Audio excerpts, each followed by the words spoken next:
Kia ora. Welcome to Sunday the 5th of March 2023. It's my morning ramble. Back to amateur hour with the shaky cam iPhone. I packed my Hero away and I can't be bothered pulling it out today. But anyway, the weather is great. We had a great day yesterday after the storms cleared everything out. And blue skies and a couple of days of this is nice.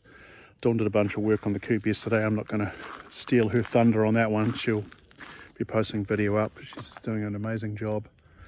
I did mention yesterday, I think, talked a little bit about solar from inside, but an abundance of solar. We've got way too much power coming through today. Well, it's just a good problem to have because we're not using it quickly enough. But I will mention that we did, for rain, we did our great rainwater experiment. We've got 430 gallon barrels with a filter on top of each to collect water, and it turns out that basically, and this is very rough math, and this is just water which is coming off the top of the RV. Because we know that it's relatively clean because we've gone and cleaned them, but cleaned all the gutters, but the filter's just for leaves and debris and bits and pieces. But where am I going with this? The rough calculations we've got is that roughly half an inch of rainfall gives us about 75 gallons with that arrangement. So we had well over an inch of rain prior to the storms, so needless to say, got a lot of water at the moment, which is actually fine. So we have three totes, 3 RBC totes, and each of those is about 260 gallons. So all up, we've got approximately 750 gallons of capacity, which sounds like a lot of water, but when you math it, we, 2 of us, 2 dogs, and soon to be chickens and guinea fowl, we, all up in terms of our water usage, we'll go through, probably 50 gallons a week. So, 750 gallons is a lot of water for 2 people, plus some pets, plus some animals. And then there's drinking water for washing, showers and things like that. So just general water consumption. Excludes laundry, to be fair, because we actually cheat and used a laundromat over winter, but the hand washing will be back in vogue. Anyway, where am I going with this? So 750 gallons is quite a lot of water for 2 people, but when we have 5 people, once we sell a hire and we have 5 people on the property, then 750 gallons is suddenly not a lot of water, because we'll probably be going through at least 100 gallons a week, probably more, because 5-hour bodies is 5 times, there's 5-hour showers plus shower twice a week at least. So yeah, you can start to see the math there. So that's something that we will be addressing, probably with some more totes, maybe a large storage tank earlier, I don't know. We'll think about that. We've got a little bit of time to work that out. But anyway, I just wanted to mention logistics on that. But anyway, in fun stuff, this is probably not going to work because it's too much sun. We've got a lot of dead fall, as you will have seen in various videos. So I popped my chainsaw virginity yesterday, so to speak. My chainsaw cherry. It's probably going to get me an adult tag warning on this video. Give me a second when I just pop into the machine shed. And I'm going to flip this over into talkie mode for this one. Okay, thanks to the magic of stopping videos and flipping cameras, we're back in the machine shed. All right. Sneaky peeks. This is our home-built, I wasn't going to talk about this. This is our home-built chicken brooder. So we've got Reflectix and just some polystyrene just to keep the heat trapped in.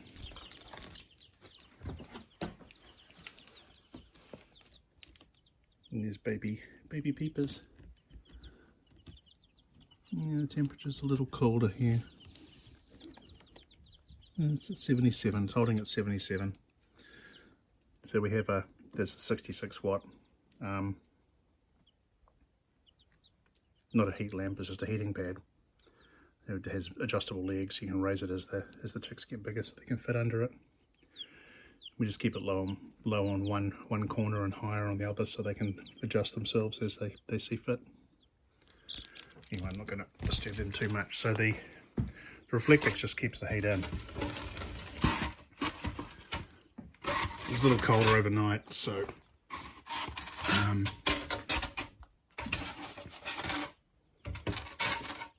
just needed a little more. Anyway, back to the fun thing. All right. Okay, so this is the beastie.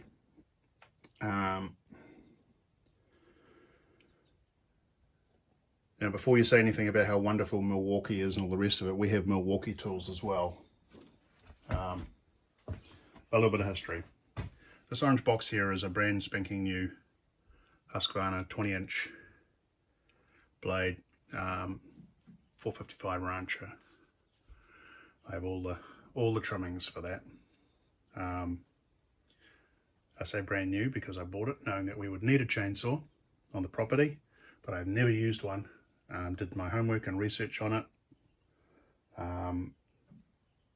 Choice between the steel or the Huskies. I went with the Husky.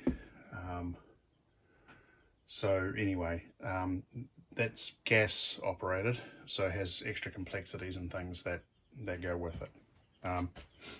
Pretty confident I know how it will work, but have never actually used a chainsaw before. I fell into my usual, I'm just going to mull this over. It's a bit like the first time I had an Instant Pot. I kind of sat on it for a while until eventually I thought, bugger it, I'm going to learn how to use it, and then never look back. So this is probably another one of those. In fact, I think it is. However, friend of ours, Bart, who's been here on the property and you know, is looking at some stage to help us out with our cutting. He's got a lot of chainsaw experience, and he swears by electric these days because they've come a long way. And I did my homework on these, and while I like the Milwaukee, and we've got the Milwaukee batteries and stuff, I wanted something that has a bit more oomph, and the Ego pretty big in the market. And yes, I know the Chinese made and all the rest of it, but what the heck. So this is the 16-inch. This is the 2.5 amp hour battery version. I think I got this one on special for 280 bucks. But I think they retail for about 300. There are various models. There's one that's a 5 amp hour version at 329, I believe, and that would be the one that I would recommend. If you can get it, as part of a complete kit with the charger. It's 56 volt. It's equivalent to 40 cc's of power. Just for comparison, that I believe is about 45 or 50 cc's of power in there, so it's not too far off. There are 12-inch models. There are also 18-inch models. I did not want an 18-inch model because I have a 20-inch Husqvarna. I did not want a 12-inch because while having a smaller hand trimmer is useful for various bits and pieces, I wanted something that could actually deal with fallen timber and kind of meet that medium level between handheld and non-handheld. I'll probably end up going for a smaller unit at some future stage. But we have a Milwaukee pruning long arm pruning tool, so we don't really need it. So yeah, anyway, 56 volts is a lot, and as you can see, you get about 150 cuts from a 2.5 amp battery. So the batteries are fairly solid. devices. These things are not cheap, but they have, I think, there's a lot, like the Milwaukee's, there's a lot of tools that use the same battery in the Ego line. They're all really highly rated, and they also have commercial versions too. In fact, there's even a backpack option for these, a power backpack for landscapers and the like who just need to run these things all day. But yeah, the battery thing has got a little indicator. It's all very, all lights up. So this is the 2.5 amp hour battery. I have a 5 that I bought separately. I'll be honest, I didn't go with the Ego branded one for that. I went with the third party because there's a lot of third party options. We'll see how that plays out. But anyway, for now, I'm only worried about the 2.5 amp hour one. You know, this will give me 150 cuts, and my 150 cuts, you know, it's electric. It's only going to run for a period of time. The last thing you want to do is be halfway through cutting a fairly substantial tree down and then find that your battery runs out. That would just be not good. So larger amp hour battery, good idea. There's a 3-year warranty on the batteries. There's a 5-year warranty on the chainsaws. So there you go. Weight wise, very light, because it doesn't have a battery in it at the moment. But I'm just going to very quickly, because I don't want to make this into a too big a deal. So 16-inch blade. It has a little tank on the side here, which has a little widget that you pop out and unscrew for blade oil. So it's self-oiling. Battery goes in here. There's a safety switch here which you need to depress before you can actually activate the thing.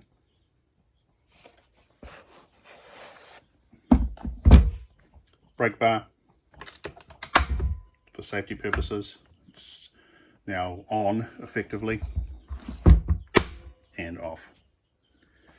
And on the other side of the unit is a cover here which unlocks and unscrews, which gives you access to the blade bar itself, so you can actually swap the bar out for a new bar, take it off, replace the chains, all those good things. And at the very top is a tensioner, which, you know, allows you to adjust the tension by effectively a little plus or minus. Bottom line, light, easy to use. With the battery in it, it adds substantial weight and balance to it. And why an electric chainsaw in the first place? Well, we're off grid, so our power is technically free. So for us charging, it's not an issue. You know, 3-year battery life, and it'll go longer than that as long as you look after the batteries, which is kind of the point. But even if it only lasts 3 years and you're still at 80% capacity, it's still a lot. The 5 amp hour battery, I think you get, you don't get twice the number of cuts, but I think you get about 250, 265 cuts or something out of the 5 amp hour battery compared to 150. And I say 150 conservatively, 135 to 150. If you get more than that, great. So yeah, took this out. It cuts through. There are videos online on YouTube you can look at. People's actually doing stuff with them, cutting down trees and the like. This thing just slices through wood like butter. And yeah, so that's the first purchase, I guess, and use of a chainsaw. So my ego has been popped. All right, so yeah, that's that. So finish this out. Why an electric chainsaw? Very easy to use. Not a lot of options required to run this thing. Sorry, I reflexively keep putting my hand over the camera. Not a lot of options are required to run it. You don't have to, you know, gas it and oil it and prime it and do all the things that you need to do with it with a gas chainsaw. And don't get me wrong, I intend to use my gas chainsaw, because, you know, 2 is more than 1 is more than 0. Even though I've got an extra battery pack, you know, if I'm out trying to work all day on a bunch of fallen timber, and I do run out of battery, or for some reason I find that the blade's getting dull and I just want to swap out chainsaws, then at least I've got two chainsaws to do that with. So I'm not unhappy with that. I'd say, you know, if the power's out and we can't recharge the battery, but, you know, cloudy day or whatever, anyway, who knows? I don't know. I'm just trying to justify the gas chainsaw now, I guess. But the electric certainly does the job. Like I said, it slices stuff up like butter. And we have a lot of hardwoods here, so, you know, just trying to get an idea of the quality of the cut. Yeah, that's just a small branch. We'll get a lot of tree trunks here. I'm starting small because I'm learning. The other thing too is you read a lot of horror stories about chainsaws, and with good reason. You know, with kickback in particular. So for me at least, being new to it, I've done my homework, but you don't know what you don't know until you actually get in to do it. So it's treating these things with a lot of respect, as you should, and starting small and learning. And, you know, we've got a lot of timber fall. I'm not planning on taking any trees down straight away.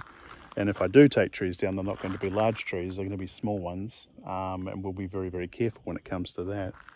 Like I said, our friend Bart is hoping to get here to do some stuff, but I can't wait. I've got to get in and get started on some of these things. So I'm really just focused on going in and trimming a lot of, you know, excess limbs and things from the large chunk of fall that's behind me. That was part of the site clearing, and also other stuff that we have. We'll be turning that into mulch, so there'll be some cuts for that. We'll obviously be putting wood away as firewood, because we have plans to put in wood stoves and things. So yeah, it's going to get a lot of use. I'll keep you posted on how it plays out. Take it from there. Anyway, this did turn into a long ramble. Sorry about that. These things happen. All right, on with the morning, and I've got a lot of cutting to do, so I'll catch up with you later. Take care. Have a great Sunday. Ciao.